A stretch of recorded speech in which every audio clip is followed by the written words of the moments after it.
Well, let's discuss these attacks further with CCTV's Robert Nagila. He joins us here in studio. Robert has covered the Boko Haram attacks in Nigeria. He recently visited the area where they often attack. So, Robert, just how serious is Boko Haram a threat to national security? Well, Penina, I'd put it like this. It is perhaps the most serious threat internally or externally that Nigeria has faced over the past 2 decades.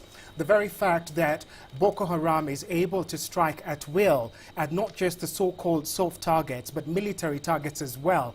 And just recently, we've now heard from them saying that they are going to begin targeting Nigeria's oil interests farther south, does raise some concerns. So yes, it is a very serious threat to the very fabric of Nigeria's society as we speak. Right.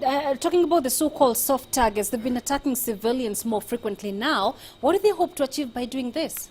Well, Penina, you've got to look at it from this point of view, that Boko Haram cannot engage the Nigerian military in a conventional war.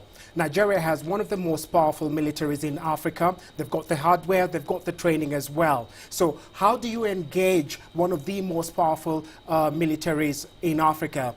By attacking the civilians, by inflicting pain on the civilians. And that's what they're doing, because they know that sooner or later, this basically goes back to the government. Now, they know that the Nigerian military in any war is governed by the Geneva Convention in terms of engagement in war, whereas Boko Haram is not. So the civilians are an easier target, softer targets, and the repercussions will be felt by government immediately because the people will demand answers. We've seen differences emerge between the president, Goodluck Jonathan, and the Borno State governor over the civilian attacks especially. Do you think these differences are likely to play to the advantage of Boko Haram? I mean, absolutely. I mean, wherever they are watching what's going on at the moment, they must be laughing their heads off.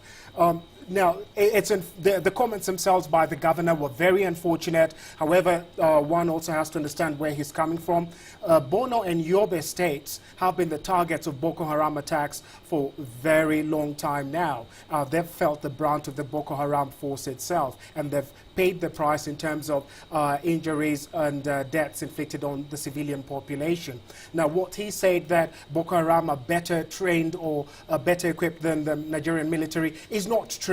I think he was being a bit hysterical as well. The Nigerian president's comments were also quite unfortunate, and there was a backlash to that, especially where he came out and said that, look, let me pull out the military for about a month and let's see how you'll be able to survive. Very unfortunate. There is a big problem. We saw that there was a change of the military hierarchy earlier this year.